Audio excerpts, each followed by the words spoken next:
بعض جذباتی قسم کے جو عوام الناس ہیں، خواہ وہ انڈیا سے تعلق رکھتے ہوں یا پاکستان سے، وہ بات بات کے اوپر یہ کہتے ہیں جی ایٹم بم چلا دیں. یعنی وہ یہ سمجھتے ہیں کہ یہ شاید کوئی کھلونا ہے، اس کو چلایا جا سکتا ہے آسانی کے ساتھ. تو یہ اتنا آسان کام نہیں ہے. اس وقت سب کانٹیننٹ میں دنیا کی آبادی کا 5واں حصہ رہ رہا ہے. انڈیا نے آپ کو پتا ہے چائنا کو بھی کراس کر دیا ہے، 1.5 ارب آبادی ہو چکی ہے. پاکستان کی آلموسٹ 25 کروڑ ملائیں، اور پھر آپ بنگلہ دیش کی بھی تقریباً 17-18 کروڑ، پھر افغانستان کو بھی اور چھوٹے ملکوں کو بھی شامل کر لیں تو یہ آپ سمجھ لیں 1/4 آف ورلڈ بن جاتا ہے. 8 ارب میں سے 2 ارب لوگ یہاں پہ رہ رہے ہیں جو ڈائریکٹلی افیکٹ ہو سکتے ہیں اٹامک وار کے، اور انڈائریکٹلی سارے ہوں گے، کئی سالوں تک ہوں گے. امریکہ آج تک بھگت رہا ہے. اس وقت تو انہوں نے جنگ جیت لی تھی، لیکن اس کے بعد پھر جاپان کو سارے فائنینسز امریکہ نے دیے اور دوبارہ پاؤں پہ کھڑا کیا. وہ تو چلے جاپان تھا کھڑا ہو گیا، ہمیں تو کسی نے کھڑا بھی نہیں کرنا. ہاں، نہ انڈیا کو نہ پاکستان کو. ہمیں تو ظاہر ہے وہ اپنا غلام سمجھتے ہیں. ہم نے ملکہ برطانیہ سے آزادی لی ہوئی ہے، گریٹ برٹن سے. ورنہ میں نے آپ کو کئی دفعہ بتایا کہ اس وقت آبادی کے اعتبار سے دنیا کا سب سے بڑا ملک انڈیا ہے، 1.5 ارب سے زیادہ آبادی، 1/5 آف ورلڈ. پھر بھی سلامتی کونسل کا پرماننٹ ممبر نہیں ہے. وہ پرماننٹ ممبرز وہ 5 ہیں جنہوں نے ورلڈ وار 2 ون کی تھی: امریکہ، UK، فرانس، چائنا اور رشیا. اگر یہ میرٹ کے اوپر ہوتا تو انڈیا کی بھی اب تو کم از کم اس میں ریپرزنٹیشن ہونی چاہیے، لیکن وہ کہتے ہیں ہمارے غلام ہیں، ہم نے ان کو آزاد کیا ہوا ہے، ان کی کیا اوقات ہے کہ ہمارے ساتھ آ کے بیٹھ جائیں. نہ وہ مستقبل میں دیں گے، جتنی مرضی دوستی ہو جائے. اس ڈرائنگ روم میں وہ شامل نہیں کریں گے جو 5 لوگوں نے ڈرائنگ روم میں گھس کے تو کنڈی لگا لی ہے. دیکھ لینا، اسرائیل کے خلاف پوری دنیا کے ملک ایک طرف کھڑے ہوتے ہیں، اکیلا امریکہ ویٹو کر دیتا ہے، کیونکہ وہ 5 جو ویٹو پاورز ہیں ان میں سے ایک ہے. وہ ایک ہی ووٹ جو سب کے اوپر بھاری ہو جاتی ہے UN میں. لہذا یہ بار بار یہ کہنا کہ آپ اٹامک جنگ چھیڑ دیں گے اور آپ اس قسم کی کوئی لڑائی کروا دیں گے، اس قسم کی باتوں سے پرہیز کریں. اللہ نہ کرے کہ اس قسم کی کوئی جنگ ہو، اور اگر خدا نہ خواستہ کوئی جنگ ہوتی ہے تو یہ ذہن میں رکھیے گا پاکستان نے اس ٹریٹی کے اوپر سائن نہیں کیے ہوئے کہ جس کے تحت دنیا کے کئی ملک یہ کہتے ہیں کہ اگر خدا نہ خواستہ جنگ ہوئی تو ہم پہلے نہیں ہوں گے جو اٹامک ویپن کو یوز کریں. پاکستان نے اس ڈاکومنٹ کو سائن نہیں کیا ہوا، الٹا پاکستان نے بارہا اناؤنس کیا ہوا ہے کہ اگر کوئی ایسا وقت آیا کہ ہم جنگ ہارنے لگے تو ہم پہلے ہوں گے جو اگلے ملک کے اوپر ایٹم بم پھینک دیں گے، کیونکہ ہم تو مریں گے، اسے بھی زندہ نہیں چھوڑیں گے. ہاں، پاکستان نے آلریڈی اس کے ڈکلیئر کیا ہوا ہے. ٹھیک ہے، تو لہٰذا اس کو تماشا نہ بنائیں. اور اس وقت جو آپ کے آرمی چیف ہے نا، ان کی طبیعت سے تو ہم سب لوگ واقف ہو چکے ہیں پاکستانی. آپ لوگوں کو بھی سمجھ آ جائے گی جو ان کے اندر اگریشن ہے، جو وہ ٹھان لیتے ہیں. اور دیکھ لیں یہاں ایک پاپولر لیڈر، اس کے اتنے ووٹرز، لیکن انہوں نے پہلے دن سے طے کیا کہ نہ میں ان کو ملوں گا، نہ کوئی کنسیشن دوں گا، میں اپنا کام کروں گا اور ان کے ساتھ یہ کچھ ہوگا قانون کے مطابق، جسے وہ قانون سمجھتے ہیں یا ہماری عدالتیں سمجھتی ہیں. یہ بحث نہیں ہے. اور وہ آج تک دیکھ لیں ان کو کوئی اس سے ہلا نہیں سکا. سید آصف منیر شاہ صاحب حافظہ اللہ تعالی، یار باجوہ صاحب جیسے جب ہمارے آرمی چیف تھے جو بالکل میٹھے، وہ آرمی چیف بھی اس زمانے میں جب خان صاحب پرائم منسٹر تھے ایکٹیویٹی پرفارم ہوئی تو کس طرح فرنٹ سے انہوں نے لیڈ کیا. اور ابھی نندن والا واقعہ ہوا، اگرچہ بعد میں ہم نے واپس کیا، ٹھیک ہے، میں تو اس وقت بھی اس کو سپورٹ کرتا تھا کہ گڈ جیسچر کے طور پہ ایسا کرنا چاہیے. وہ اس وقت اچھا ڈیسیژن تھا جو بھی گورنمنٹ نے ڈیسیژن کیا، لیکن کم از کم پاکستان نے اپنی اسٹرینتھ اس وقت شو کر دی تھی اللہ کے فضل سے.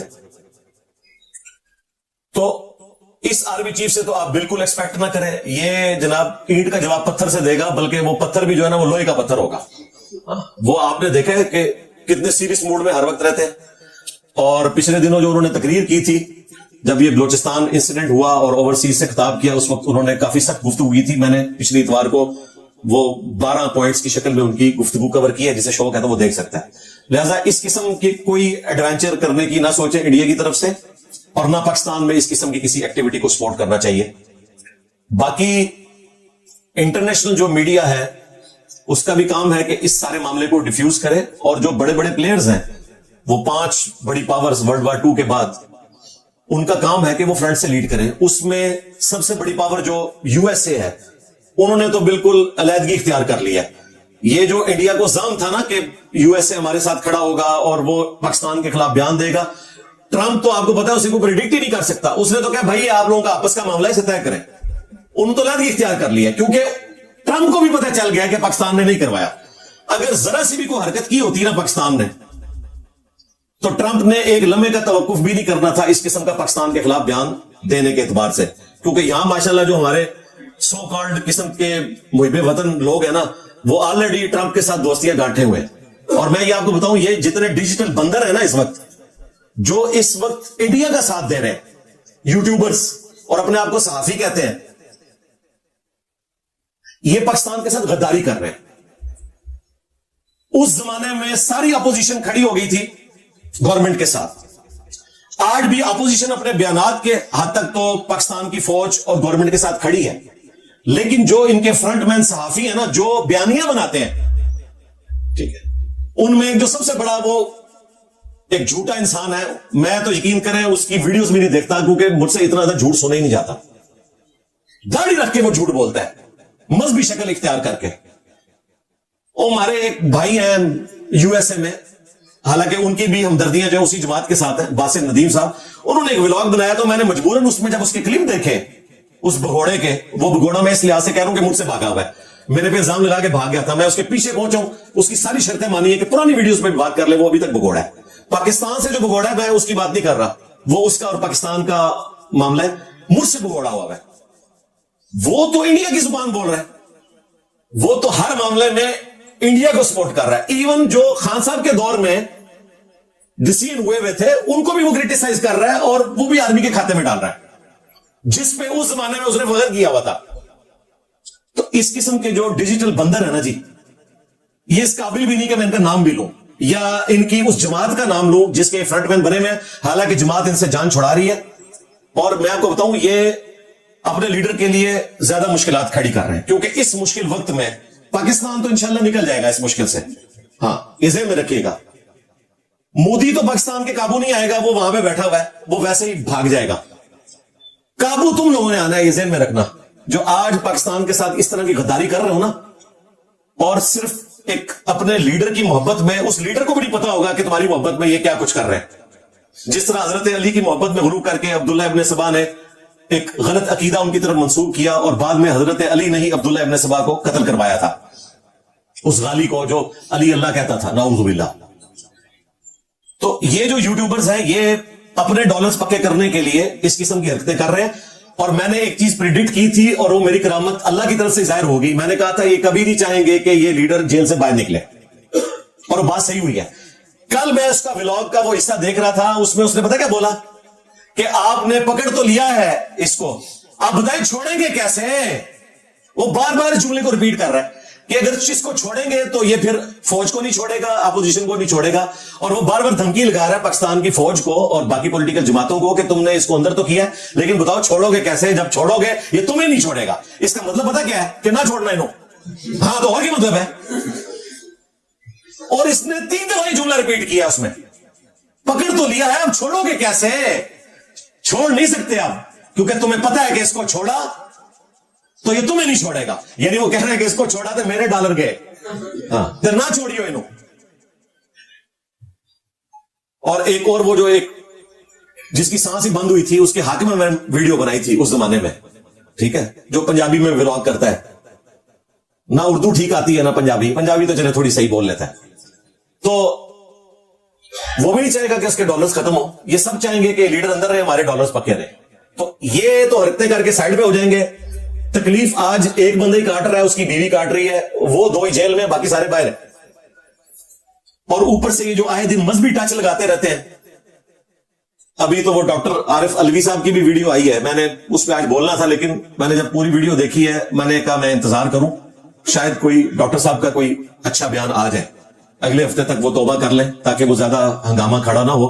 ڈاکٹر صاحب سے میں ذاتی طور پہ ایک عقیدت رکھتا ہوں, ان کا تعلق جماعت اسلامی سے ہے اور ماشاءاللہ دیندار آدمی ہے. اپنے ہاسپٹل میں وہ تفہیم القرآن سے درس دیتے رہے ہیں. جب وہ پریزیڈنٹ تھے ڈاکٹر عارف علوی صاحب, وہ پی ٹی وی کے اوپر درس دیا کرتے تھے. اچھا خاصا دین جانتے ہیں. میں سمجھتا ہوں پاکستان کی ہسٹری میں جتنے پریزیڈنٹ آئے ہیں ان میں سب سے زیادہ دین کا اگر نالج کسی بندے کے پاس ہے تو وہ ہمارے یہ پریزیڈنٹ صاحب تھے. لیکن پتہ نہیں وہی مذہبی ٹچ, اسلامک ٹچ, وہ ٹچ کیا ہوتا ہے, ٹچ لگ جاتا ہے ان کو. پھر وہ بات کرتے کرتے وہ کیا سے کیا بات بن گئی. پہلے جو ان کی ویڈیو آئی تھی وہ تھوڑی آؤٹ آف کانٹیکسٹ تھی, پھر میں نے پوری ویڈیو دیکھی, اس میں ان کو کافی حد تک بینیفٹ آف ڈاؤٹ دیا جا سکتا ہے. الفاظ کا چناؤ ان کا بہتر نہیں تھا, لیکن میں پھر بھی انتظار کروں گا کہ عین ممکن ہے کہ وہ اس سے بھی بیک فٹ پہ جائے. اور اگر کوئی اس طرح کی ایکٹیویٹی نہ ہوئی تو انشاءاللہ پھر میں نیکسٹ سنڈے کو اس کو ٹاپک بناؤں گا. اس سے پہلے بھی آپ دیکھ لیں وہ اعجاز چودھری صاحب, دیندار آدمی, جماعت اسلامی سے تعلق تھا ان کا بھی پہلے, اس جماعت میں آنے سے پہلے. ان کے سامنے ایک بچہ کہہ رہا ہے جی دنیا کے سب سے خوش نصیب ماں باپ جو ہے وہ سیدنا عبداللہ رضی اللہ تعالیٰ عنہ اور سیدہ آمنہ رضی اللہ تعالیٰ عنہا وسلام اللہ علیہا وعلیہم السلام, اور اس کے بعد جو ہے ہمارے لیڈر صاحب کے, ہمارے مہاتما صاحب کے جو ماں باپ ہیں یہ ہیں. اور وہ دیندار بندے سارے سن رہے ہیں. اور یہ تو پنجاب تھا, بچت ہوگی. کے پی میں تو آپ کو پتا ہے وہ بندے ہی انہوں نے قتل کر دیا تھا, جس نے نبیوں کے ساتھ ملا دیا تھا اسی مہاتما صاحب کو. تو پتہ ہے پشتون تو اس معاملے میں بہت سخت ہے, انہوں نے اس بندے کو وہیں پہ قتل کر دیا تھا ایکسٹرا جوڈیشل طریقے سے. غلط ہوا, اس طرح قتل نہیں کرنا چاہیے, توبہ کروانی چاہیے, ٹھیک ہے وہ اپنی زندگی گزارے. لیکن میں آپ کو بتا رہا ہوں یہ جو اسلامک ٹچ ہے, مذہبی ٹچ, یہ کتنے خطرناک ہوتے ہیں. ان کے پیچھے چونکہ اخلاص نہیں ہوتا, یہ ٹچ ہوتے ہیں اپنا ووٹ بینک پکا کرنے کے لیے, پھر اس طرح کی مس ہینڈلنگ آپ سے ہوتی ہے. تو ان لوگوں سے بھی آپ ہوشیار رہا کریں, چاہے وہ مذہبی ٹچ لگا رہے ہوں یا وہ اپنے پولیٹیکل گینز کی خاطر پاکستان کا نقصان کر رہے ہو. میں نے پہلے بھی کہا ہے کہ سب سے پہلے ہمارے لیے ہے اسلام, ہمارا ایمان, اس کے بعد پاکستان, اور پھر اس کے بعد کوئی ہمارا پولیٹیکل لیڈر ہے.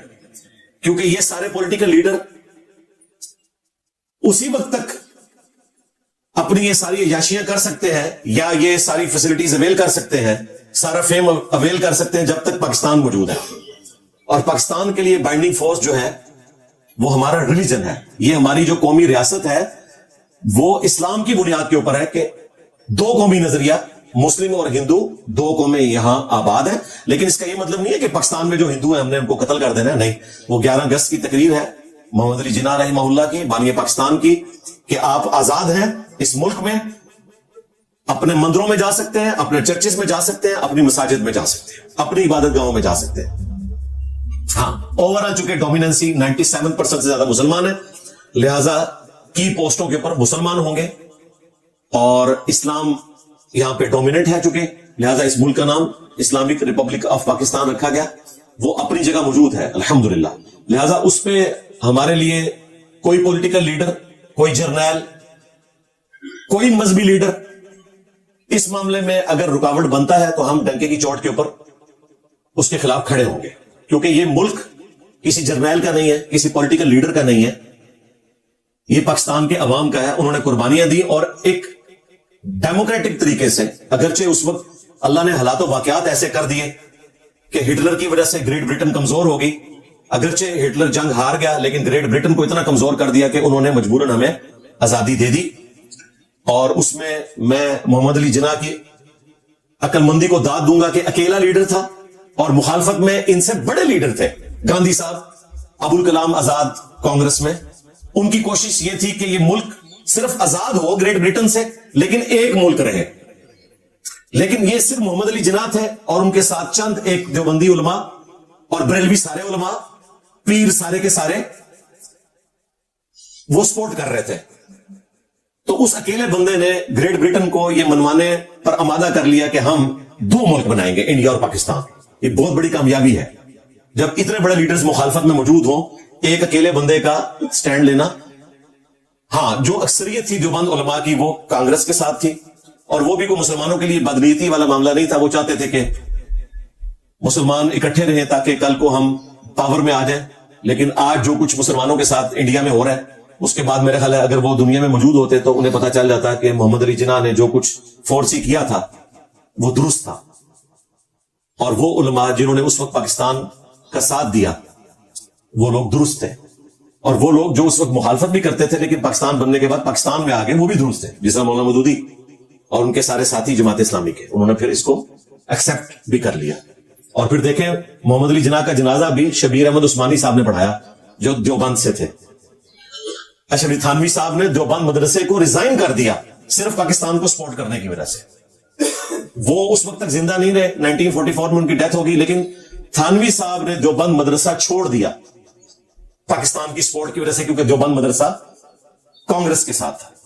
وہ تو تھانوی صاحب کا چونکہ علمی قد کاٹ بہت بڑا تھا, اس وجہ سے آج بھی ان کو انڈیا, پاکستان, بنگلہ دیش کے سارے دیوبندی حکیم الامت کہتے ہیں اپنے فرقے کا, وہ اپنی پرسنالٹی کی وجہ سے. ادروائز میجورٹی علماء تھانوی صاحب کے خلاف تھی اس وقت, صرف اس وجہ سے کہ یہ دو بڑے بندے تھانوی صاحب اور شبیر احمد عثمانی, انہوں نے پاکستان کا ساتھ دیا تھا اپنے ان علماء سے مخالفت کرتے ہوئے. بہرحال جن جن لوگوں نے کنٹریبیوٹ کیا اللہ تعالیٰ سب کو جزائے خیر دے. ہم اپنے پلیٹ فارم سے دعوت حق بلند کرتے رہتے ہیں, کرتے رہے ہیں اور کرتے رہیں گے. کیا میں نبی صاحب ہے ہی کوئی نہیں, تیرے بابے تھے شاہی کوئی نہیں, مودی سرکار تھے شاہی کوئی نہیں.